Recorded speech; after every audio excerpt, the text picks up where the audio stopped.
Welcome back, Mando.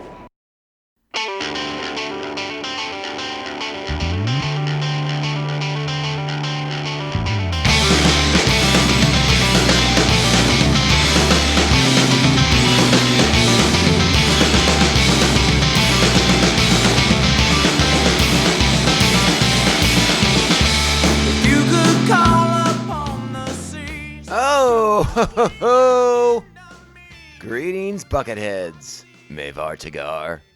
Welcome to our 277th Illuminating Luminara episode of Mandovision.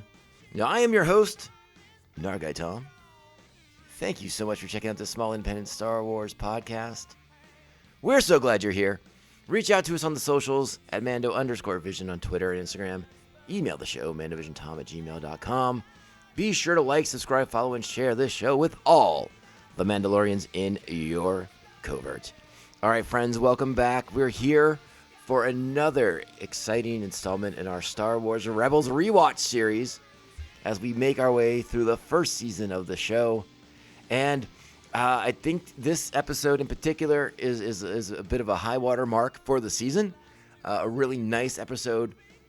Has a lot of, much like this early season does, and the show overall, a lot of sort of feelings of the original trilogy come into play in this show, and they are front and foremost in this episode as Ezra and Kanan begin their Jedi training, most notably with Kanan sort of stumbling his way through it, having never trained an apprentice on his own, having never finished his own Jedi training.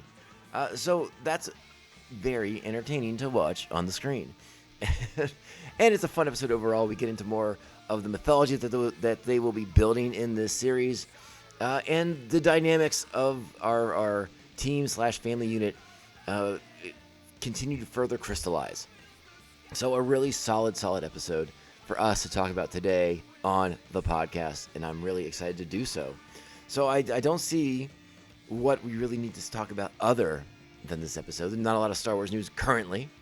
That's not to say that there won't be something dropping immediately after this, but we still have Skeleton Crew to look forward to this year. Mandalorian Grogu seems to be filming and on track. Haven't heard anything new about the other films that have been mentioned. Donald Glover had recently done an interview where he talked about Lando and wanting to bring back the fun in Star Wars. So I mean, there's stuff going on, but we're sort of in this in-between period where we're just sort of waiting for the new thing. Obviously, Andor Season 2 is something that I'm extremely excited about for next year. Hopefully we'll get an official trailer for that soon. Otherwise, yeah, I don't see any reason why we can't just get into our episode as we need to. So that means we will be sharing the particulars of this episode with you guys, the creatives behind it, and all their maximum effort that they put into it, all right? So, this is Star Wars Rebels Episode 4, Season 1, Rise of the Old Masters, written by Henry Gilroy, directed by Stuart Lee. Our cast for this week's episode, once again, Taylor Gray is Ezra Bridger, Vanessa Marshall as Harrison Dula, Freddie Prinze Jr. as Kanan Jarrus, Tiara Sakar as Sabine Wren, Steve Blum is Zeb, Dave Filoni's Chopper, Brent Spiner as Gal Travis, Star Trek alumni Brent Spiner making his Star Wars debut, and Jason Isaacs is the Inquisitor. So the characters teased in the very first episode of the show, finally getting to get more with the Inquisitors. Good stuff from there. Our plot for this episode, guess what? The Rebel crew undergoes a rescue mission only to face a powerful foe. So yes, let's talk a little bit about that before we dive into the episode in particular, because this is one of those episodes that feeds into the mystery of Jedi Master Luminara Unduli and what is her ultimate fate. Well, her ultimate fate is she dies. Now the question, it really is, how? Is it like some of the sort of non-canon stories where she is killed by General Grievous in his abduction of Chancellor Palpatine at the end of the Clone Wars? Or is it some other story that we haven't gotten to yet? There's a lot out there in the ether of what Luminara's fate actually was. There have been several different iterations of it over the years. But I don't think any of them are actually canon at this point. So her ultimate fate is dead. Spoilers. But so this episode sort of kind of confirms that, right? Because Kanan even sort of addresses the idea that no one really knew what happened to Luminara after the end of the Clone Wars. Well, she ends up in a big box being used by the Inquisitors. How? They don't really tell us. And I'll just say right now, that's sort of like my one frustration with this episode is they have her body in like a sarcophagus-looking device, but they're able to like cull out her spirit every now and then to lure Jedis into traps, I suppose. It's not really defined in this episode. If they revisit this down the road, I do not recall. But an interesting way to bait a trap for any Jedi hidden out there in the galaxy. You know, you throw out this message that the Empire has found Master Luminara, a highly regarded Jedi. That would bring anyone out of hiding to try and track her down. Anyone except, obviously, Obi-Wan Kenobi, who did not give a fart. Though he probably, let's be honest, that message was probably pretty specific to that sector of space. They were after a certain group of people for sure. So it is what it is. All right, so yeah, that's kind of our big mystery of the episode is the bad guys using Luminara as a trap, a bait for a trap. And of course, our heroes willingly jump right into it. All right, let's go ahead and get into the episode proper. You know what that means. It is time. Strap on your buckets. Let's go. Get out of here. We'll hold them off. You're going to have to relocate the covert. This is the way. This is the way. So thus far in our rewatch series, we haven't spent a lot of time talking about how much I enjoy the cold opens that this series gets. I really very much enjoy that we just kind of sort of start the show, and then we cut to the credits, or the title card, if you will. I've enjoyed that element quite a bit, and I particularly enjoyed today's cold open as we open up on a close-up tight on Ezra Bridger's face, and as we pull back, we realize he's doing a handstand on the ghost as they are in the atmosphere, not moving, and Kanan is attempting to train Ezra Bridger in the ways of the Force, impart some of Yoda's philosophies, while Chopper and Zeb look on and cause a bit of a distraction. And I like how much it annoys Ezra, and saying that he'd be easier or more able to concentrate and focus were it not for Chopper and Zeb having their little peanut gallery conversations to distract him, and Kanan being very direct that there will always be distractions. And I really like that element of his training because, so many times in the films when we're watching Luke train, or we're watching oh my God, I just blanked on Rey's name. But when we're watching, Luke train and Rey train, and it's all very isolated. They're on a remote island in the middle of an ocean, or they're on Dagobah, just surrounded by other creatures, but no other beings are there to distract Luke. It's very isolated. This is sort of the opposite of that. This sort of changes that dynamic a little bit because, again, they're going to have to do, Ezra's going to have to be able to use the Force in pressure situations. And so he should get used to the idea of distractions now. And I do really enjoy that element of it. And I sort of like how Kanan doesn't really know what he's doing in this first go around at training Ezra. He's sort of trying to impart what he learned from the way his master trained him and lessons he learned from Yoda. A very entertaining bit when Ezra wants him to explain what the heck does do or do not even mean. There is no try. He wanted that explained to him. He's like, how can I do it if I'm not trying? Again, it's a philosophical thing, but it's sort of fun banter for the characters to go back and forth on as their relationship begins to deepen, and we begin to feel that Kanan and Ezra are bonding. It's good stuff. Of particular entertainment during this sequence is when Chopper gets permission to start chucking those Bucketheads of milk bottles at Ezra, and Ezra has just takes him to the face over and over again, just boom, boom, boom. Can't get that saber up, can't do anything to protect himself. And yes, as I did say, Falumpa set milk. the creatures from Naboo that we saw in the prequel films. Those are milk containers of their empty milk containers, I should say, of formerly housed their milk. Exciting stuff, right? All right. So Ezra falls after getting winged one too many times, and Zeb sort of egging him on and shaking the turret. It's a whole thing. But eventually, as he falls, as we all expect, Kanan jumps in, is able to save his young new apprentice and bring him back to the Ghost, again with the help of Zeb, who pulls him into the cockpit, or to the loading bay, my goodness. And it's at this point that we see our characters around the holonet watching the news, and then an interruption in the feed, announcing the capture of Luminara Unduli, the missing Jedi Master, who no one knew her fate at the end of the Clone Wars.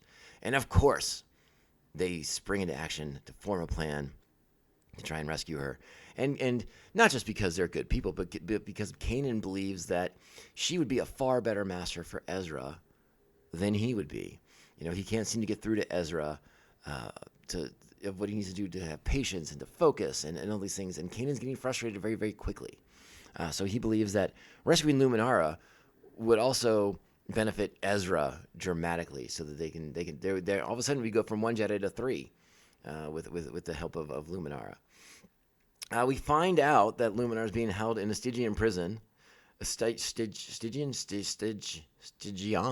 prison, the same one that Darth Maul is held in once he's captured by Sidious. I believe that was at the height of season 6 of the Clone Wars, and the aborted storyline that was supposed to be in season 7 for the Son of Dathomir arc that was ultimately adapted into the Dark Horse comic book of the same name.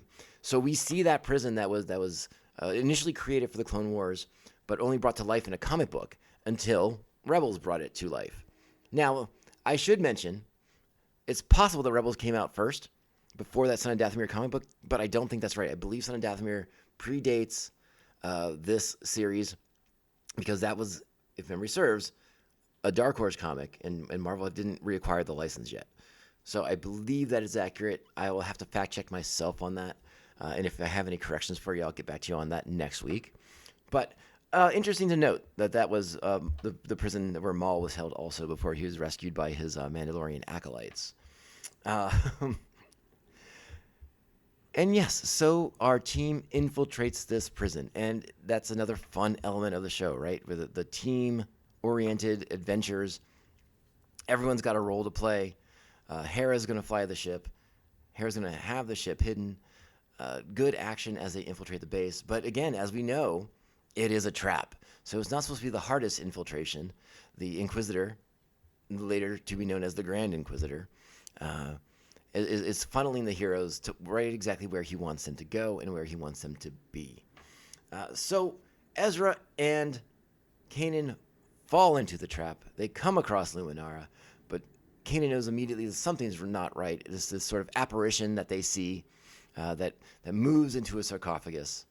And at that point, we know the trap is real, as the Inquisitor comes up behind them, and the battles begin, right?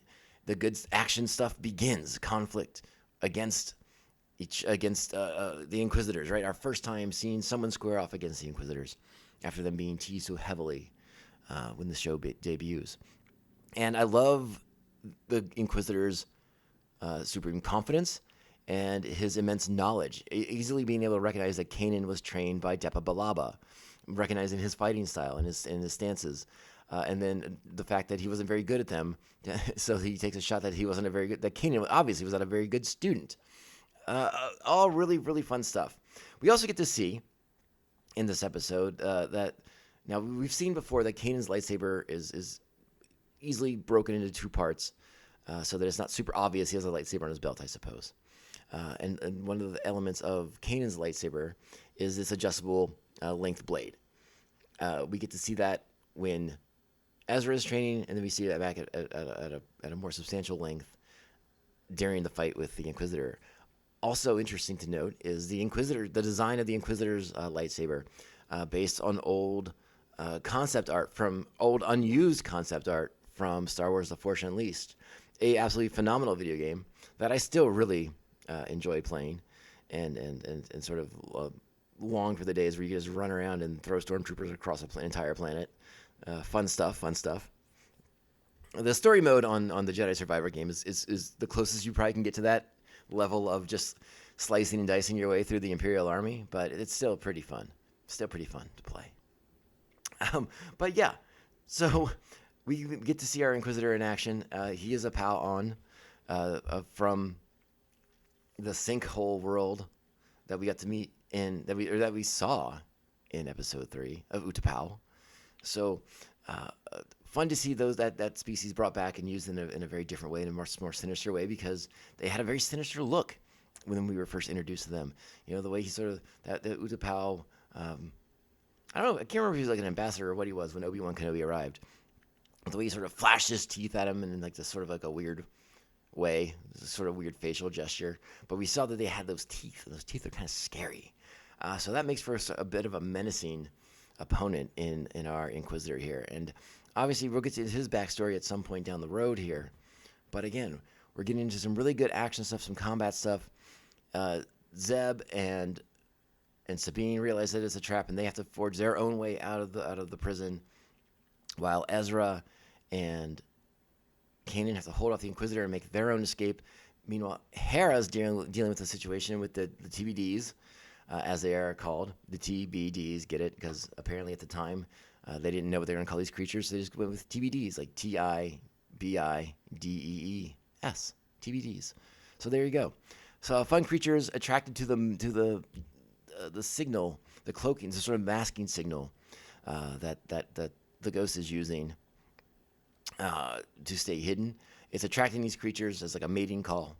But Hera is able to turn it to their advantage when she has to go and rescue everybody and provide their air support to get out of there, and is able to use these creatures to sort of distract the Imperials as they make their way out of the base. Bounty hunting is a complicated profession. So ultimately, our heroes make their escape and head back to Lothal to kind of regroup. And Ezra's sort of bummed out, right? Like he gets into a little bit of a conflict with Kanan about how he was trying to pawn him off to Luminara, and everything forces Kanan to kind of crystallize himself, right?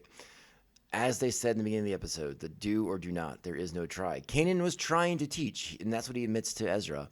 And instead of trying, he's going to do it. He's just going to teach him, no matter how hard it is, no matter how long it takes.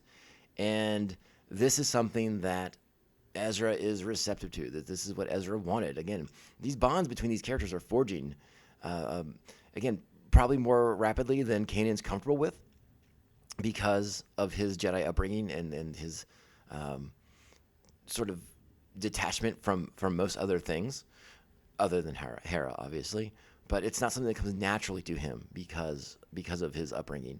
Meanwhile, Ezra, desperate for family, desperate for belonging and connection, has already sort of connected to Kanan as someone he wants to spend time with and to learn from, and to have a, I don't want to say fatherly necessarily, but it is kind of a fatherly relationship with Kanan.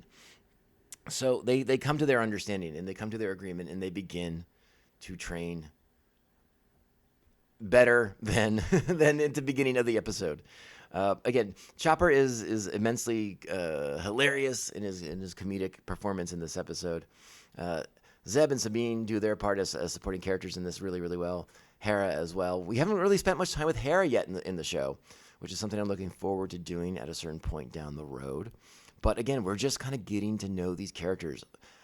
Obviously, Ezra is our sort of our focal point, our entry point character, and his relationship with Kanan is going to be kind of first and foremost here.